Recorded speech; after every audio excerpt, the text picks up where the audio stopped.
அந்த தடை வந்து அவசியம். உங்களுக்கே தெரியும், நீங்க எல்லாம்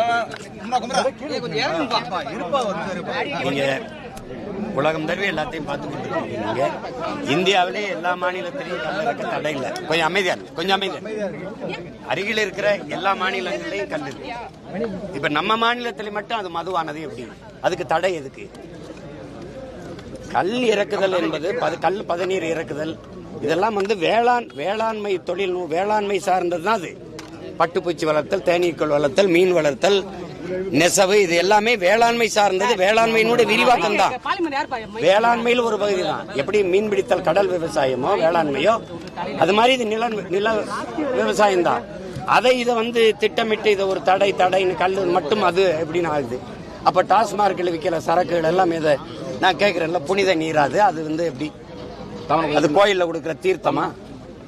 அப்ப அது எப்படி மது இல்லையா? அது அந்த மதுவை அரசே விற்கும். இதை வந்து தடை செய்யும்னா இது வேளாண்குடி மக்களை, உழைக்கும் மக்களை பாதிக்கக்கூடிய ஒன்று. அதனாலதான் கல் பதநீர் இறக்க அனுமதி கொடுக்கணும் அப்படிங்கறத நம்மளுடைய கோரிக்கை.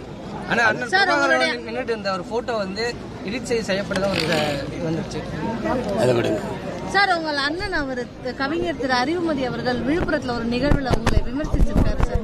நீங்கள் தமிழகத்தின் கருணா அப்படின்னு சொல்லி, அதுக்கு உங்களுடைய பதில் என்ன சார்? தமிழகத்துல ஒரு கருணா தான், கருணாநிதி தான்.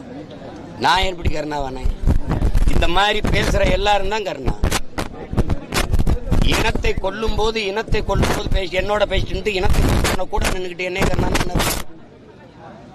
இதையெல்லாம் என் பக்கத்துல இருந்து துரோகம்னு சொல்லி கொடுத்தவங்க யாரு? நீங்க எங்க அண்ணங்க தானே. இன்னைக்கு நான் நின்று சண்டை செய்யும் போது அந்த பக்கம் நின்று என்ன கருணான்னா? என்ன கருணான்னா? கருணாநிதி அவர்கள் ஆட்சியில ஒரு ரத்த பொட்டலம், மருந்து, மாத்திரை, அரிசி, பருப்பு, எண்ணெய் எதுவுமே போடாம தடுத்தது கருணாநிதி. தெரியும். கருணாநிதி தானே உங்களுக்கு தெரியுமா தெரியாதா? அறிமதி அவர்களுக்கு, சுபவீரபாண்டியன் அவர்களுக்கு, குளத்தூர் மணி அவர்களுக்கு தெரியுமா தெரியாதா? என்கிட்ட என் தலைவர் சொல்லிவிட்டது என்ன? அந்த கடற்கரையில் ஓரத்தையாக தலைத்து விட சொல்லுங்கன்னு தானே. அதை சொல்லுவதற்கு எனக்கு கருணாநிதி நேரம் கொடுக்காம தவிர்த்தாருங்கிறது உங்களுக்கு தெரியுமா தெரியாதா? அப்புறம் திருப்பி என்ன கருணான்னா மதிக்கிறோம்னா அந்த மரியாதையோட அப்படியே போயிருந்தோம்.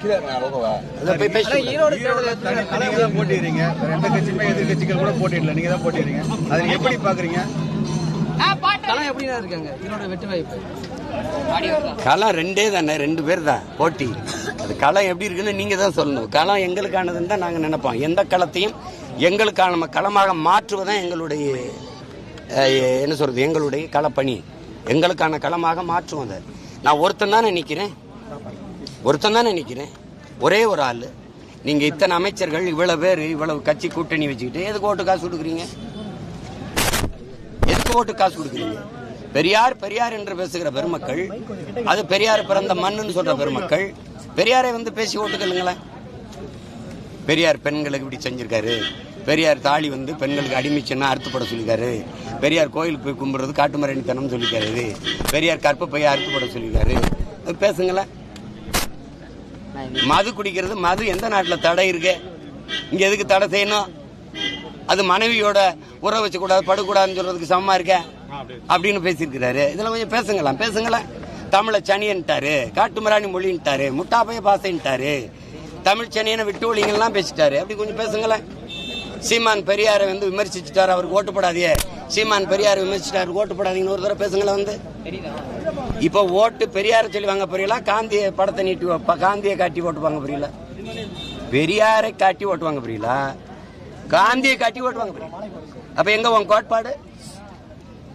எங்க உன் கொள்கை வழி நின்று ஆட்சி செய்த ஒருவனுக்கு கோடிகளை கொட்டி வாக்க பறிக்க வேண்டிய தேவை ஏன் வருது? பெரியாரை எதிர்த்துட்டாவே எல்லாம் வந்துருது. மதவாதத்துக்கு ஆதரவா போயிருதுன்னா பெரியார் எந்த மதவாதத்துக்கு யார் சொல்ல வர்றது? கிறிஸ்தவன் இஸ்லாமியன் நம் எதிரின்னு சொன்ன பிறகு சொல்லியிருக்காரா இல்லையா? அப்ப எந்த மதவாதத்துக்கு எதிராக, எந்த மதத்துக்கு எதிரானவர் அவரு? சும்மா பெரியார சொல்லிட்டாவே சங்கி, அது பிஜேபி. ராஜாஜியோட கூட்டணி வச்சு பதவிக்கு வந்தது யாரு? ராஜாஜியோட கடைசி வரை கூட்டணி, ஆரிய தலைவர், நீங்க சொல்ற சோக்கால்டு பார்ப்பன தலைவரோட கடைசி வரை நட்போடு இருந்தது யாரு? பாரதிய ஜனதாவின் தாய்த்தலம் ஜனசங்கோட கூட்டணி வச்சது யாரு?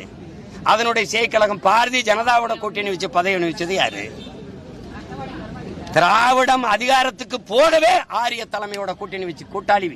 நாங்க கூலிகள்ங்கிறீங்க, நீங்க கூட்டாளிகளா போனீங்க.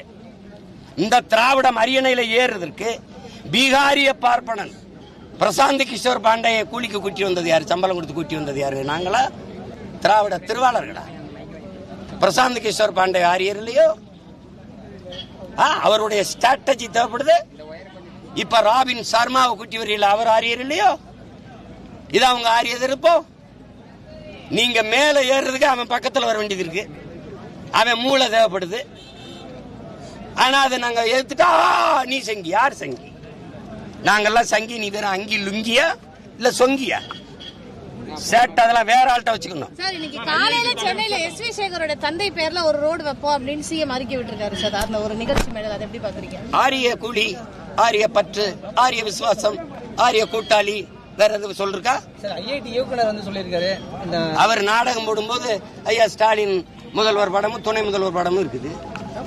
உலகத்துல நீங்க கற்பிச்ச பகுத்தறிவு உயிரோட இருக்கிற 2 பேர் ஸ்டாலின் ஐயா, தம்பி உதயநிதி 2 பேர் படத்துக்கும் ஒருத்தர் ஆரத்தி காட்டிக்கிட்டு இருக்காரு.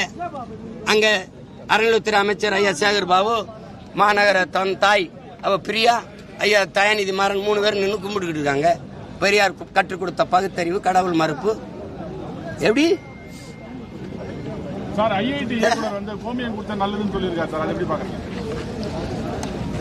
அதான் மருத்துவமனைகளுக்கெல்லாம் அதை லிட்டரா கொடுத்து குடிக்க சொல்லணும். ஐயா ஏதோ இப்படி இந்த பைத்தியங்கள்ட்ட நாடு மக்களும் சிக்கிக்கிட்டோம் நினைச்சு இது பண்ண வேண்டியதுதான். வேற என்ன பண்ண சொல்லுங்க. இங்க பாருங்க, மாட்டு கறிங்கிறான் பாரு, மாட்டு கறிங்கிறான் பாருங்க. மாட்டு பால் குடிக்கிறவன் இடைச்சாதி, மாட்டு கருதிங்கிறவன் கீழ்ச்சாதி, மாட்டு மூத்திரம் குடிக்கிறவன் உயர்ந்த சாதி. இதான் இந்த நாடு கட்டமைப்பு. இந்தியாவில தான் உலகத்திலே நெய் எரிக்கப்படுது, பால் கொட்டப்படுது, மூத்திரம் குடிக்கப்படுது. இந்த நாட்டில் நீ சிக்கிக்கிட்ட, நானும் சிக்கிக்கிட்டேன்.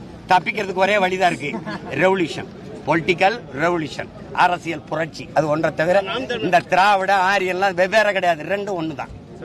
நாம் தமிழர் கட்சி அரசியல் தொடர்ச்சியாக தனித்து போட்டிட்டு வருது. தேர்தல் நேரத்தில் பல முனை போட்டி இருந்த நிலை தற்போது இருமுனை போட்டி நிலை வருது. எதிர்கட்சி எப்படித்தானே எதிர்க்கு ஆதரவு நாம் தமிழர் கட்சி கேட்கும். நாங்க வாலும் வேலும் ஏந்தி போரிட்ட மறவர்கள். பூர்ணியா ஒரு வேல் தான், எத்தனை பேர் வந்தாலும் குத்தி கிழிக்கிற வேல். அது வலிமை மிக்க போராக நாங்க செய்வோம். எங்களுக்கு கோட்பாட்டு வலிமை இருக்கு, கொள்கை உறுதி இருக்கு, உழைக்கிற ஆற்றல் இருக்கு, இளைஞர்கள் படை இருக்கு, இளம் பெண்கள், இளைய தம்பி தங்கைகளின் படை இருக்கு. களத்துல நிப்ப எதை பற்றியும் கவலைப்பட மாட்டோம். எதுக்கு ஆதரவு? எது மக்களை நம்பி மக்களோடு நிக்கிறவனுக்கு எதுக்கு? மக்கள் தானே ஆதரவு. மக்களுக்காக மக்களிடம் வந்து ஒருவன் மக்கள்கிட்ட தானே ஆதரவு கேட்க முடியும். நான் வேற யார்கிட்ட கேட்கணும்? மக்கள்கிட்ட ஆதரவு கேட்டு தான் இத்தனை லட்சம் மக்கள் என்னை ஆதரிச்சிருக்காங்க, மறுபடியும் ஆதரிப்பாங்க. மத்திய அரசும் மாநில அரசும் மக்களிடம் நடிக்குதுன்னு சொல்லியிருக்காரு சார். அதை பத்தி உங்களோட கருத்து? மக்களிடம் நாடகம் ஆடுது. அது சரிதான், அது சரிதான். ஏமாற்றுதுங்கிறத அவர் சொல்றாரு தம்பி, அது சரிதான். போராட்டம் பண்ணிருக்காரு.